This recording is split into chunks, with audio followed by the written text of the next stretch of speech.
सीधे मुद्दे पर आते हैं।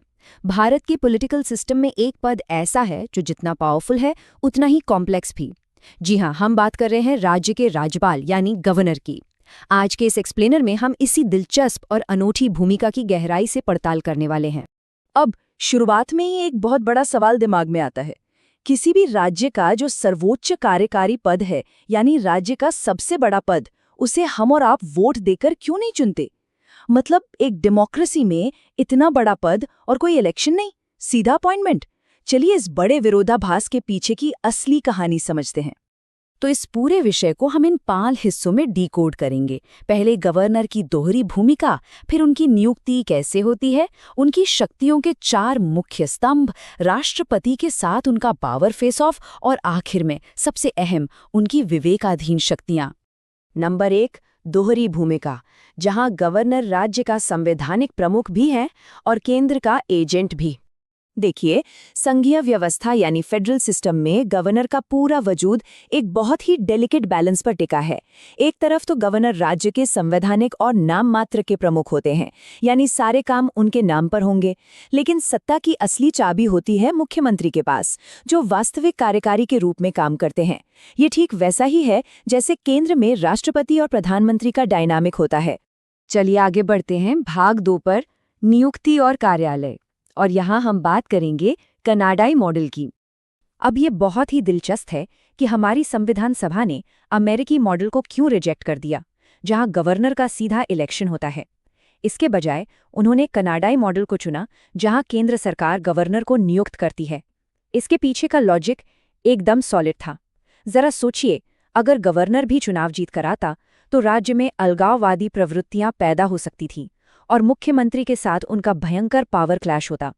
और वैसे भी एक नाम मात्र के पद के लिए इलेक्शन में इतना भारी भरकम खर्च करने का कोई सेंस नहीं बनता है ना। तो फिर गवर्नर बनने के लिए चाहिए क्या? बेसिक नियम सिर्फ 2 हैं, भारत का नागरिक होना और कम से कम 35 साल की उम्र। लेकिन इसके अलावा 2 बहुत ही इंपॉर्टेंट अलिखित परंपराएं यानी कन्वेंशंस भी हैं। पहला, गवर्नर आमतौर पर उस राज्य का बाहरी व्यक्ति होना चाहिए, और दूसरा, राष्ट्रपति को अपॉइंटमेंट से पहले वहां के मुख्यमंत्री से सलाह लेनी चाहिए। मकसद बिल्कुल साफ है, गवर्नर को लोकल पॉलिटिक्स से दूर रखना। हालांकि सच कहें तो प्रैक्टिकली इन नियमों की कई बार अनदेखी भी होती है। और हाँ, एक और दिलचस्प फैक्ट, 2008 में संसद में गवर्नर की सैलरी अपडेट करके 1,10,000 रुपये प्रति माह कर दी थी, और इसके साथ मिलता है एक शानदार रेंट फ्री ऑफिशियल रेजिडेंस, जिसे हम राजभवन कहते हैं। अब आते हैं तीसरे और सबसे बड़े हिस्से पर, शक्तियों के 4 स्तंभ, यानी कार्यकारी, विधायी, वित्तीय और न्यायिक ताकतें। सच मानिए तो गवर्नर के पास पावर का एक बहुत बड़ा टूल किट होता है। एग्जीक्यूटिव पावर्स की बात करें तो राज्य के सारे फॉर्मल एक्शंस उन्हीं के नाम पर लिए जाते हैं। मुख्यमंत्री से लेकर कई बड़े पदों पर नियुक्ति वही करते हैं। लेकिन इनकी सबसे क्रिटिकल पावर है राज्य में राष्ट्रपति शासन की सिफारिश करना। बस इसी मोमेंट पर गवर्नर सीधे तौर पर केंद्र के एजेंट के रूप में काम करने लगते हैं। इसके बाद आती हैं विधायी और वित्तीय शक्तियां। विधानसभा का सेशन कब शुरू होगा, कब खत्म होगा, ये सब गवर्नर ही तय करते हैं। यहाँ तक कि हर साल का स्टेट बजट पेश करवाना हो या विधानसभा में कोई मनी बिल लाना हो, इन सब के लिए गवर्नर की प्रायर परमिशन यानी पूर्व सहमति एकदम मस्ट है। और इनके लेजिस्लेटिव टूलकिट में उनका सबसे बड़ा हथियार है अध्यादेश, यानी ऑर्डिनेंस जारी करने की पावर। मान लीजिए विधानसभा का सेशन नहीं चल रहा है, लेकिन किसी कानून की तुरंत जरूरत है। ऐसी स्थिति में गवर्नर सीधे रातों रात कानून लागू कर सकते हैं। हालांकि जब विधानसभा दोबारा शुरू होगी तो 6 हफ्ते के अंदर उस कानून को पास करवाना जरूरी होता है। इसके अलावा जुडिशल मोर्चे पर भी गवर्नर का काफी होल्ड है। वे राज्य स्तर के अपराधों में सजा को माफ कर सकते हैं या कम कर सकते हैं। और यहीं से एक बहुत ही इंटरेस्टिंग डिबेट शुरू होती है, देश के सर्वोच्च पद यानी राष्ट्रपति के साथ उनकी तुलना। तो चलिए देखते हैं भाग 4, गवर्नर बनाम राष्ट्रपति, शक्तियों का आमना सामना। आखिर राज्य की पावर कहाँ खत्म होती है और केंद्र की कहाँ से शुरू? सबसे पहले वीटो पावर। जब विधानसभा से कोई नॉर्मल बिल पास होकर आता है तो गवर्नर के पास एक बहुत ही यूनिक सस्पेंसिव वीटो का ऑप्शन होता है। वो चाहें तो उस बिल को सीधे राष्ट्रपति के कंसिडरेशन के लिए रिजर्व कर सकते हैं। ऐसा करते ही उस कानून के बनने की प्रक्रिया से गवर्नर पूरी तरह से बाहर हो जाते हैं।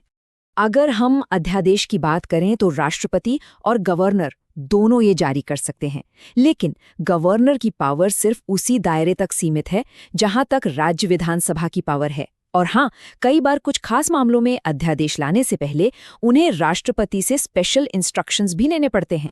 लेकिन सबसे बड़ा और क्रूशल अंतर आता है क्षमादान की शक्तियों में। भले ही अपराध पूरी तरह से किसी राज्य के कानून के खिलाफ क्यों न हो, किसी की फांसी की सजा को माफ करने की पावर गवर्नर के पास नहीं होती। मृत्युदंड या मिलिट्री कोर्ट की सजा को पूरी तरह से माफ करने का अधिकार सिर्फ और सिर्फ राष्ट्रपति के पास ही है। अब आते हैं आखिरी और सबसे अहम सेक्शन पर, भाग 5, विवेकाधीन शक्तियां, यानी जब गवर्नर बिना किसी मंत्री की सलाह के खुद फैसला लेते हैं। ये वो टर्निंग पॉइंट है जहां एक नाममात्र का प्रमुख अपनी असली ताकत दिखाता है। इसे हम दो तरह से देख सकते हैं। एक, जो संविधान में साफ साफ लिखा है, जैसे बिल को राष्ट्रपति के लिए रिजर्व करना, और दूसरा जो सिचुएशन के हिसाब से तय होता है, जैसे चुनाव के बाद किसी भी पार्टी को मेजॉरिटी ना मिलने पर मुख्यमंत्री चुनना।